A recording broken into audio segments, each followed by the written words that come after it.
menika Pakde ngaturaken kadung tresna pamunutanipun Pak Siden menika. Saking kulawarga nggih. Nggih. Kadung tresna. Wah iki multi talenan apa? Talenan sing dienggo rajang-rajang iku talenan. Serba bisa. Talenta Pakde. Wah, wis. Lah ben ketok serba bisane, saiki Mbak Elisa ben dalang rene. Lah kowe ngopo? Loh, aku nyimpingi nang burine.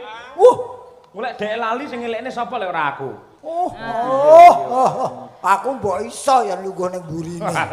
Lah iki intine lak ya supaya rena penggali Bu Sri sak keluarga ngono lho. Tur ya supaya piyai kene ya do pirsa sejatine pancen si Elisa ki iso dalang. Wah, iya. Sak capet-capet. Ora mung apa? Sak capet-capet. Apa kuwi? Basa apa? Capet-capet. Capet-capet. Capet-capet, kok capet-capet. Kene Mbak, ayo. Kono. Masih ada waktu ki lumayan setengah jam, Mbak. Ayo kene. Setengah jam. Iki wis ana iki. Coba kaya apa. Iki anu sing dikersakne ngono dadi pemain spanduk ngono kae dadi ben ora kecewa. Jan. Anu tulung iki sing dalang Elisa. Kowe isah-isah ning mburi ngono. Dinggelmu mlocot ki ora ngono. Lha ku timbangane nganggur ngono lho. Nguyuh aku nguyuh. Ya Mbak kene Mbak. Ayo. Nyuwun tepuk tangan yang meriah untuk Mbak Elisa Orcaro Salaso. Nggih, persembahan untuk keluarga Bu Sri. Ya Mbak, maju. Tak pasangke mike. Loh, sing yo aku no asistene kok yo sampean iki enek-enek ora. Walah. Iso sila ora? Lek ora iso tak silakne. Ayo kene. Suwi ra metu lho iki Yan. Ngeling-eling aku iki. Aku tak ora nyawang kok ya. Aku tak madu prono kowe tak. Buka sila arepe pipis monggo lho pipise. Ayo. Gak aku ora nyawang. Ngono aku. Dadi Kesi kok ya sabar men ngono aku. Minta tolong ngapunten nggih Bu Kesi niki nggak bisa nali sendiri saya. Jadi harus ditaliin. Oh, kowe upama bojoku. Iki aku sing ngono lho, karo bojoku wis diparut mesti wis. Kuwi lek bojomu, lek bojoku ki sabar darono kok piye. Sabar apa bojoku nyawang ngono wis mekrok. Iki Bu, iki lho si Elisa iki lho pada tak sawang komburi ngono kok ya ngen gulumburi wah jan. Anu aja kendo, aja kekencengen ya. Sing pas wae aja kendo, aja kekendonen, aja kekencengen. Kendo ora parain teratap wah jan sengele le apik. Aja kenceng-kenceng ya. Aja kekencengen, aja kendo-kendo. Nggih. Ngene pas ya. Iki cempolone, iya. Ya, Cempolo. Mbak, semene cempolone. Ayo. Oh ya, penak iki nek. Pak, enak ya? Iya. Ya. Nyuwun sewu Pak Cahya. Dalem. Ana boto dirubung semut. Cakep. Sesuk-esuk Pak Cahya awas tak sampluk parut. Tak dukung. Saya ini kurang kenceng ya. Rumangsa Semut rasane manis. Cakep. Nadyan kok sampluk parut mesti tak tangkis. Leleh. Ana boto digecek-gecek. Cakep. Besok Pak Cahya digecek-gecek. Nggih. Ya iki. Monggo, yo. Ya gandeng awak dhewe dadi limbuk cangik. Iya, Mak. Iki kok kurang kenceng ya. Pak, aku nek kurang kenceng Anu dipaku. Sik, sebentar sayang sebentar. Ini harus dikencengin dikit. Iki pancen Elisa golek perkara. Iya. Yang kabeh ki sing penak kan. Kalau nggak enak tuh bilang gitu. Wah, iki Kesi wis. Anu wae nganggo anu apa jenenge? Napa? Miki. Kesi wis. Kesi wis brebes kabeh lho iki. Elisa. Beda cagake beda. Do Elisa Cahayu. Nggih, Bu. Elingo karo Bu Kesi. Awakmu teko kene dadi bintang tamu sejak Bu Kesi lho. Iki Bu Kesi leres sendika dawuh. Wis pas, Mbak Elisa, pas. Bukan pandan iki pas niki. Nah, nek kenceng gini enak. Elisa ora iman-iman kowe Cahya kuwi wis expired lho. Pade, iki ning kene aku dalang ya. Perbawa sesuk manut aku. Oh, wis dadi dalang ya iki kok tak. Lah iya no. Saiki kareng diam dulu. Oh iya. Iki limbuk cangik mau ngomong. Oh ya iki. Nduk. Iya, Mak. Iki awak dhewe sak loron dadi nyuli. Dadi limbuk karo cangik. Iya, bungah tanpa upama ya, Mak. Iya. Ketiban sampur jane mono ak dhewe kon duet karo Ki Dalang Cahya Kuntadi ora dadi ngopo mak. Ning saiki awak dhewe nyuli raketan mung sedhela. Enake kepiye? Kaya burung ya. Hah? Ya wis apik terus. Aja gagas penonton. Penonton sok cangkeme elek. Heeh, seneng kaya ketiban apa Mbak Elisa? Hah? Seneng kaya ketiban apa mau? Ora krungu aku. Kaya ketiban apa sampur? Oh, sampur. Ya. Ketiban sampur. Awak dhewe kanugrahan iso lungguh ana ning bantale Ki Cahya Kuntadi kene. Wong nglungguhi aku ora apa-apa lho kowe iki. Rasane piye nduk anget, Mak? Penak apa ora penak bul bantale empuk. Iki penak ya dhewe kepela yo ak dhewe tugas dadi dalang berarti matah bintang tamu gareng karo Cahya Kuntadi. Kingko iso rebutan karo Tatin. Ya dhewe ngongkon Tatin ben maju, soalnya ket mau ngombe ya mak iya. Ayo Tin maju Tin iki wayahe maju diwehi lagu apa ta apa? Apa ya lagune manut karo kanca-kanca madang Ora ana lagu kok judule manut. Oh iya, berarti nyaran apa no? Oh iya. Oh aku ngerti. Apa? Lagune nek Madangkara biasane anu panas-panas sikile mlentung. Apa kuwi? Kae lho Medion kae lho. Oh. Apa kae? Panas-panas mlaku. Ah, panas-panas. Sing plendungi awakmu tak plendungi ora. Panas-panas mlaku, Mak. Ya nyun panas-panas mlaku kanca-kanca. Mbak Tatin, siap-siap maju ke depan.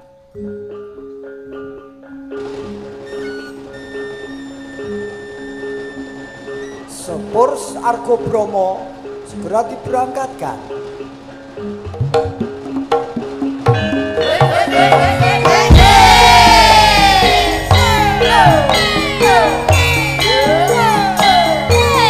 Hati numpak sepur ya, Mak. Iya ndak numpak sepur. Akeh usum mudhe iki.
Selamat malam Sugeng Dalu Mbak Tatinku sayang. Sugeng Dalu Mbak Elisa Orcarus Alasu.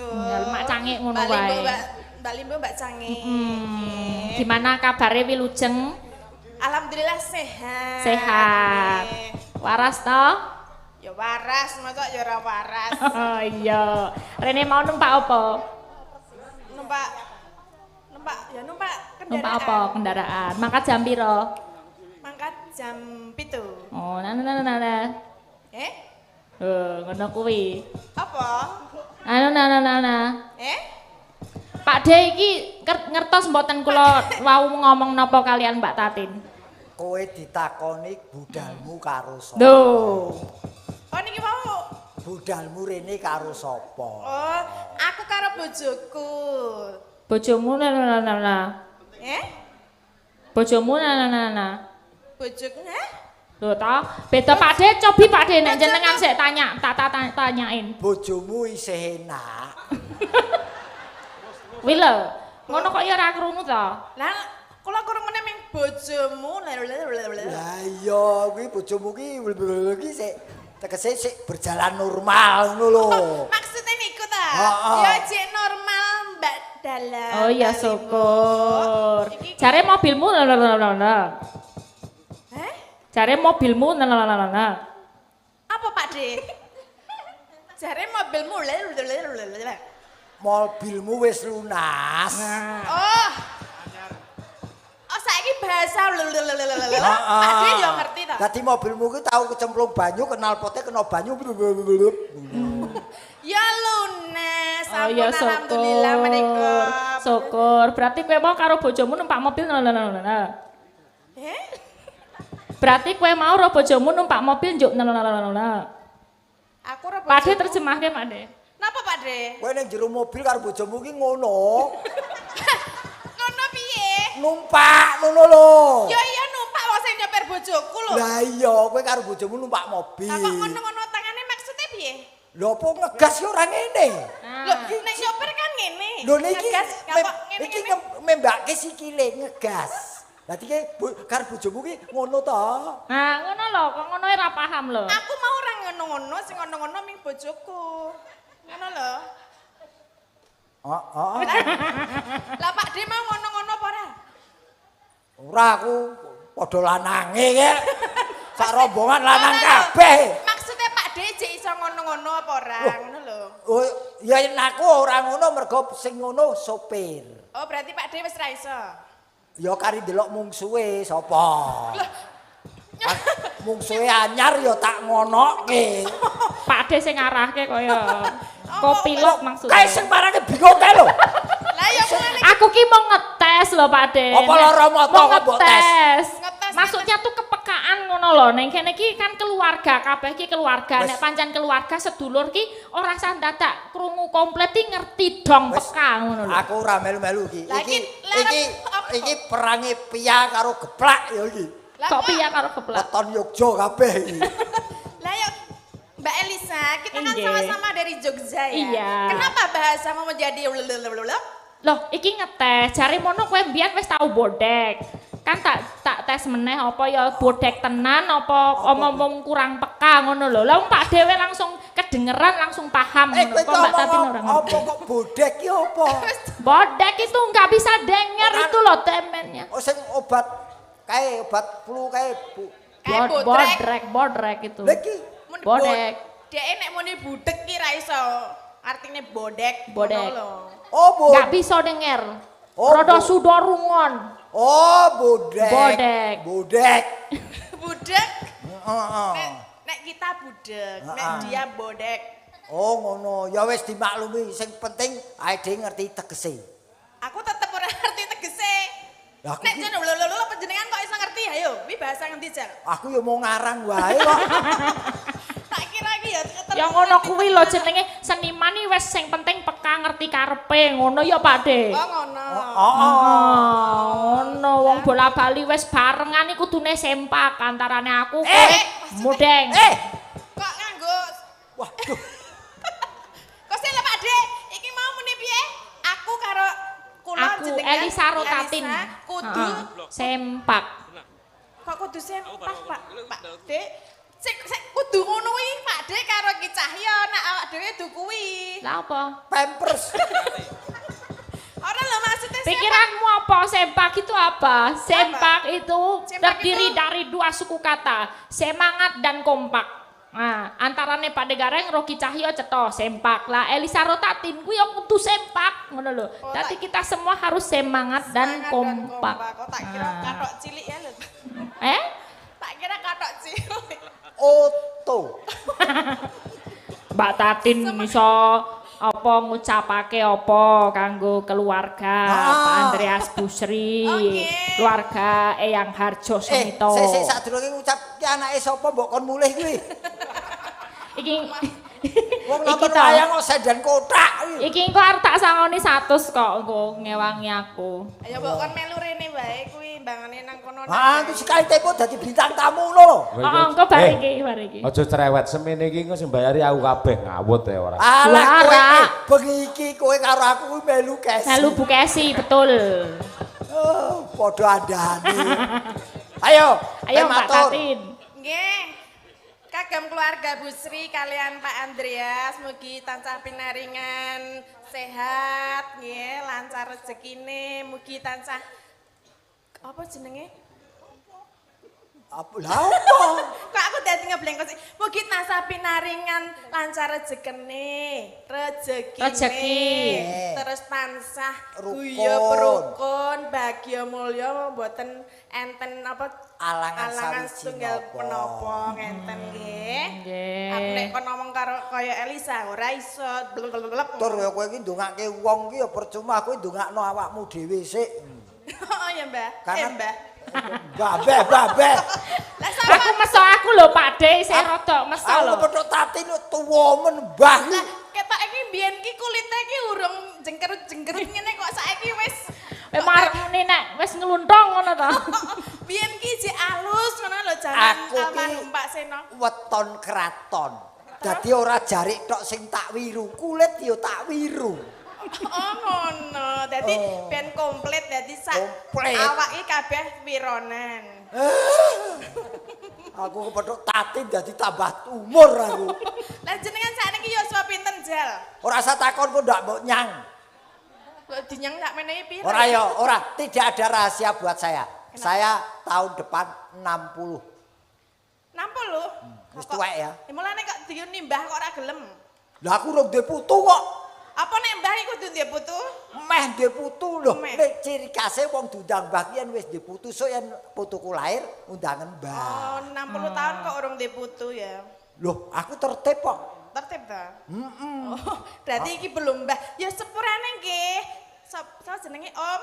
Ah, kuwi leh wang-wangun. Om. Piye-piye om. walaupun lanjut usia, orang itu pengennya dianggap punya jiwa muda. Oh ngono. Jadi walaupun lanjut usia, itu pengennya dianggap berjiwa muda, tetap timur. Cah loro ki doar perebutan warisanku waktu itu. Ya ora. Kene mbah kono jiwamu. Wis iki saiki kowe kudu diketoke kaprawiranmu mumpung kepethuk dalang wedokan kuwi. Kok dalang wedokan? Kok dalang wedokan? Wedok.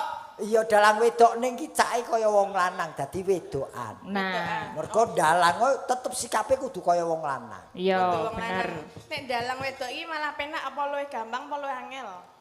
Lho, Angel dalang wedok kuwi. Angele piye? Angele iki nggo nyabetke wayang kuwi ora seprigel karo dalang lanang. Ora iso? Ora iso seprigel dalang lanang. Mergane? Mergane iki delok ya. Lho. Nah, ana sing mengganjal. Nggon arep nyabetke iki ana sing marai ganjel kuwi lho, sing Tapi nek marake ra ngeprak iso. ya jek ngono. gene ora ana sing ganjel, sok meneh nandalang dilaminating. Yen Nyindian iso. nabuh Oke, nyopet ya oke. Nyop. Iki lho kancamu dhewe lho. Iki Mbak Tatin ana spesial permintaan lho iki. Napa? Mbak Tatin kudu gandrung Pak Cahyokun tadi. Ki ana permintaan tenan. Dadi sing gandrung kudu Mbak Tatin. Pak Cahyokun tadi carane iki pasif. Nah, sing aktif sing wedok. Nah, engko sing dadi embane Pak De Gareng. Aku ora mlebu aku.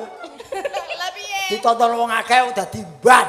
Lah kon dadi Loh, apa? Yo. Purbawaseso ki dalang lho, bebas dalang arep Dadi kepiye aku kok. bendahara. Oh, bendaharane buka sibuk niki nganu nggih kula nyuwun izin nggih menika. Nggih wis siap kok. Mbak Tatin gandrung Pak Cahyokun tadi. Terus lakone apa? Lakone gandeng sing wedok sing gandrung berarti Mbak Tatin dadi suminten ngono. Kun, ayo kun. Kun. Kum cengelmu iki ora. Nah, Oh, yo Sing aku. komplit ngono lho. aku- Cahyokun tadi Pak kanca. Cahyokun lah, lah, tadi engko aku- dadi Mas Broto. Mesune karo Elisa kok ndemoke karo aku. Ayo. Ya. Oke. Biasane aku lek diperintah karo sapa-sapa iki emoh. Mau terus. Gandeng sing perintah iki wong ayu to, dadi aku gelem balian iki. Oh, ya. Pak. Iya, sama-sama. Oke. Alah, kok Ini tenang aja, ini cowoknya pasif, jadi yang aktif nanti harus yang cewek. Nah, kalau Mbak Omongan Tatin kurang aktif, engko tak kritik engko, dicomot karo Bu Kesi. Oh, dicomot kok wis lunas kok. Oh toh, kok aku urung. Iki piye posisi kula pripun iki? Oh jenengan dados broto, mengke sik nganu sik ngoyak-oyak ben Mbak Tatin lah. Maksudnya kula linggo napa ngadeg? Oh lah. Ya ngadeg. Nah menika perbuasa penonton pripun Pak Cahyo menika jumeneng napa lenggahan mawon? Jumeneng nggih Pak. Wong nggih. lanang iki kudu ngadeg. Nggih, pangapunten Pak Cahyo.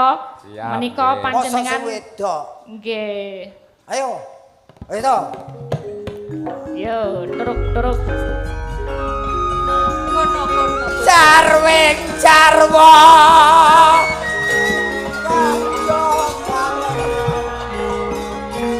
Pak De Gareng nyiarin dulu ya Pak De. Ya. Yun, para rawuh. Gandeng pemainipun ketoprak namung kalih moga kula aturi kondur mawon. Aja no. Nyiarke sing apik ngono lho. Nggih, dalu menika giaran ketoprak Cahya Kumala. Kanthi sesirah apa?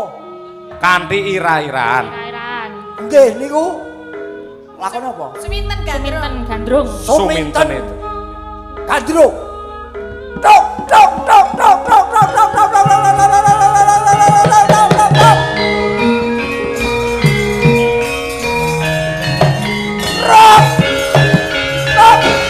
wah sabar telo Ngopo? kekantem lampu lho. Polahmu kaya ngono kok ora. Ayo, Mak. Mas Broto. Kusik. Ndak sawang yen ora kleru kang dadi panyawangku. Iki kaya suminten sing mrepeki aku. Kula Den Mas Broto, kula menika sampun madosi panjenengan wonten pundi-pundi kemawon kok ya ketepune nang kene ngono lho. Bekasi ora sir pipis-pipis sik ngono lho ta. Den Mas, Kepiye kula suminten? menika madosi panjenengan ket wonten pundi to? Kusik Apa ya, kudune kowe lak ya ngerti karo tata krama. Lah napa to? Kowe iki wong wadon. Kudune pinter ndelikake wadine. Kenapa kok kowe wani gepok singgol kelawan aku, suminten? Lah kula menika sampun kapan saestu kalian panjenengan lho Den Mas? Banjur yen wis ketemu karo Mas Broto, apa sing bakal ndok tindakke ae? Kula pengen ngomong sethithik kalian panjenengan. Mara kage matura sing ndok karepake kepiye? Den Mas, menika wiranipun kok mboten sae kula benake to Den Mas.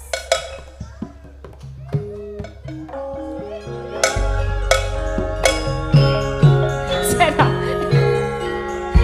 Iki ket momok totak totok iki ning ndi to Sing asale? entok sapa to, sing entok? Asale ana totak totok. Kowe iki ra pinter sik Mbak. Sampeyan dadi Mas Broto dulu, tak ajari carane ngentong sing apik. Ma aku Wis to. aku kadung anget ning kene kok. Wis to, ndah. Ben ngerti carane ngentong. Sampeyan lak pemain wayang wong, rung kulino ketoprak, ben ngerti kentongane Ya ketoprak. aku seneng kae wis mulai abang lho, kesi wis mulai abang lho. Terus lho ya. Ora bar iki terus biru kok Dek. Masamu. Ayo. Lah kowe ganggu lek kowe ketoprak. Ora wis tak tonton. Tonton iki tonton tenan iki. Serius. Totok.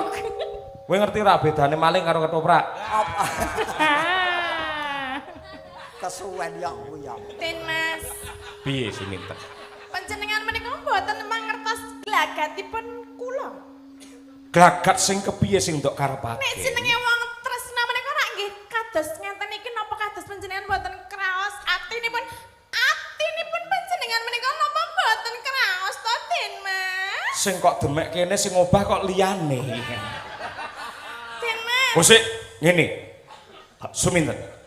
Apa kira-kira kowe ora kulak pawardo adol pangrungu lamun to Den Mas Broto wis duwe pacangan? Saya tidak peduli. Gegantilan kemayune ora. Den Mas, kula Ketoprak saya tidak peduli. Mengko dhisik kok ngacung-ngacung terus to niki iki kula menika tresna saestu kalian panjenengan lho Den Mas. sing dadi mutiaraning uripku Kusik. Ah, Sing dadi arep nanti. Ngene kae lho. Jar. Oh, jare kowe jane suminten apa copet bengak-bengok ora. Oset to. Lah kula menika mbok panjenengan ora mesakake apa piye nek Mung cempluk warsiah sing pinter ndongkel katresnan jati ingkang tumanem oning tumtuming jejantungku. Mula sing gedhe pangapuramu katresnanmu kepeksa ndak tampik. Pik. piye sapa? Ndak tolak tegese. Sapa mau jenenge? Sapa mau jenenge? Cempluk. Cempluk Warsia. Cempluk Warsia? Heeh. Konen rene. Iki kowe ora ngerti sing jenenge Cempluk Warsia? Durung. Kae, Cempluk Warsia ya iki. Lah, mburine iki ingon-ingone. Aduh, kowe biyongku biyong. Rene ta biyong. Turun.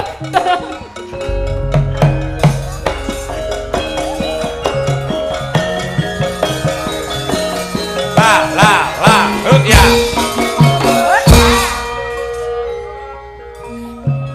Biyong. Apa?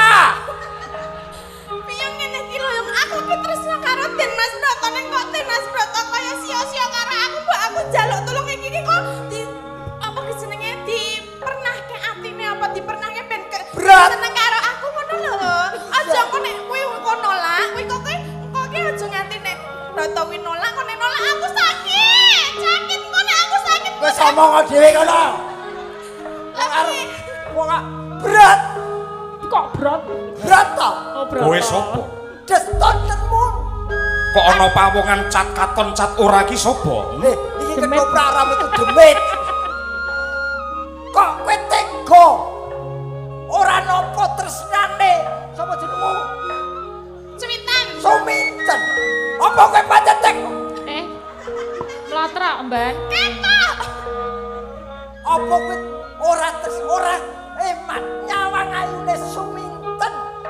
Katresnan kuwi kanugrahan saka Gusti kang nyipta jagat sing menungsa ora bisa nampik sarta milih. Pilih aku ya mung Cempluk Warsia, parandene Suminten babar pisan ora ngrengga jroning batinku. Oh ngono to. Pancen. Ngono. Ya, Ya wis.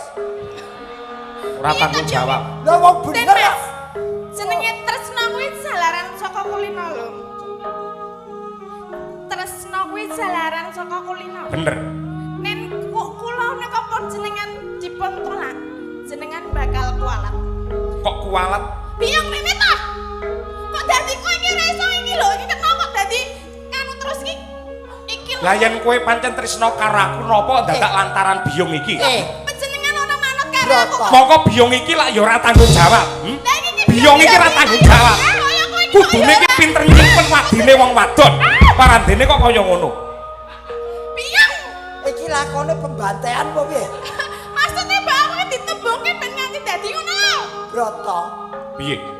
Welas ana anakku, Broto. Welas kepiye sing tuk karepake? Ora ketang namung sedina. Dadi bojone Aja sedina 5 menit bae aku terima. 5 menit yen pancen ora enak balekno. Kok ngono ta? Oh, ya iso kaya 5 menit andum katresnan ngono lho. Andung katresnan. Ora bisa. Katresnan iki dudu barang lelemeran. Ning kuwi sifate suci. Ora kena kanggo dolanan. Bener. Aja ngono, ning aku tresno tenanan ku nek jenenge nampik wong wedok, engko bakal ditampik genti ngono cepet-cepet. Broto. Brat. Kok Broto. Berat. Berat. Kamu mau enggak? Ah. Tampa to? Ora bisa. Ora ketang mung sakedheping netra tampa nang anakku. Loh. Kowe iki dapuk dadi sapa jare emban kok wong tuane si Suminten? Kuwi adopsi. Toprak adopsi.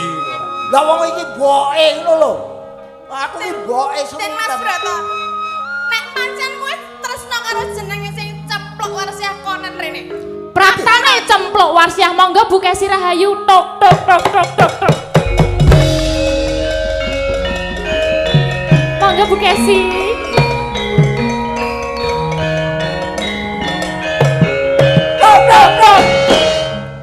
Kok malah aku sing dadi cempluk. Ora iso. Iki ora Ayo, Bu. Oh. Oh ya nang iki aku. Bu Kesi dados cempluk nggih niki penonton nggih. Aku metu saka anggota ketoprak aku. tidak bisa. Ini gara-gara rumah tanggaku hancur karena kamu. Memangnya yang bisa dalang cuman kamu. Oh, Sana, kamu jadi cempluk. tepuk tangan untuk Bu Kesi. Wah, iki daestu niki Bu Kesi akan menjadi dalang. Siap. Tintingane 6. Wayange dibubarke tenanan iki. Oh. Masane sing iso dalang wong kowe iki. Kuwi len jejeg. Kuwi len jejeg keprak buanter mau ning omah bagane jejekin daku kok. Gandaning Tepuk tangan para lega. Lawan kembang-kembang menor. Bagi iki dalane akeh men. Arum. Ora usah nganggo iki. Moh aku kuwi tipakmu. Moh. Winaran ayat-ayat tayan Kati kusum mangambar Waraku kusing dupa Kangku melon Kelon kati mega Lir membo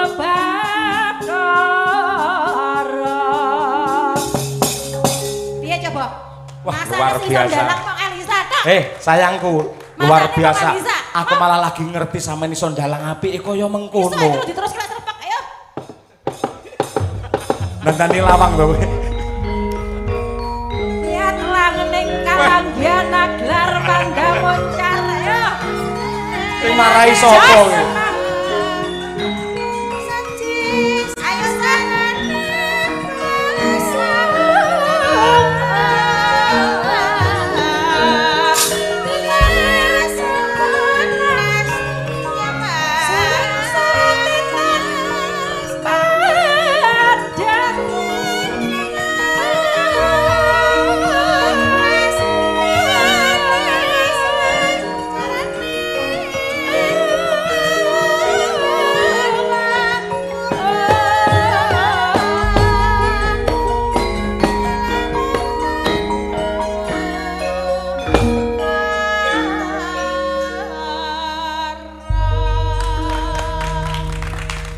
Sampean bae kok ya pinter men to. Gak usah ditepoki.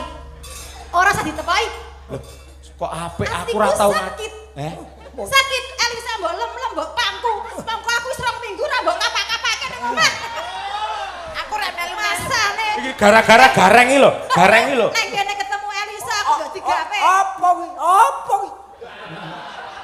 Aku janjan Aku yo pinter sing ndalang. tukang Aku yo obong. pinter ndalang. Iya aku percaya, aku perkara awakmu percaya. Apa kuwi?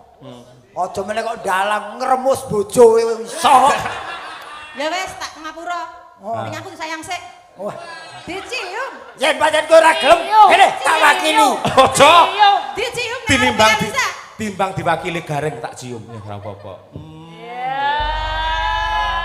Matur Ayo, suwun, ngapunten, sapa? Bu Sri. Sapa sinjen sing nesu sapa? Kene. Kok jo arep ngono sih, Dek? Sudah. Ini cuman fragmen saja. Nyuwun sewu Bu Sri, Pak Andreas namung geguyonan. Ning aku asline ya iso ndalang, aja mung Elisa tok sing mbok konok-konokke. Ya lek anu iso ndalang gawe grup dhewe kono apa piye kono. Sudah, aku duduk lagi. Ayo, Sa. Lanjut. Luar biasa. Yo. Saya so guyon jenenge geguyon ya kaya ngene iki. Ketoprak bar ki. Baro. Balik ke separuh. Aku bayarnya penuh Bare kibar. Wah, jan iki pancen yen iki kowe ora tanggung-tanggung. Elisa Tatin ki wis digodhog rampuk paribasane. Heeh, diplites ora iso mati. Ora iso mati. Wis ana wae kepinterane sing kudu ditokke. Mula mumpung iki ditimbali Bu Sri ning tlatah kene ditanjakke. Iya, genah. Ayo apa? Aja meneh kok kon nembang kon joget kon ketoprak kon usung-usung gamelan ku lho iso. Ora iso, ora iso. Wah iya. Kon gendong Pak Dre ya iso. Pilih gendong arep pamburi kene. Ya. Oh. Ya. Ayo kanca-kanca yoga bubuk sik ya. Kuwi Mbak Tatin kok nembang ngono lho. Nembang ki. Niki ngaturaken lagu Banyuwangen menika pamendutan. Oh, nggih. Apa lagune napa niku? Gerajakan. Oke, Nika ngangge gerajakan. bawa. Nggih. Monggo dipun aturaken lajeng kemawon. Ya derek mawon. Monggo dipun aturaken gerajakan Banyuwangi. Yo, dados.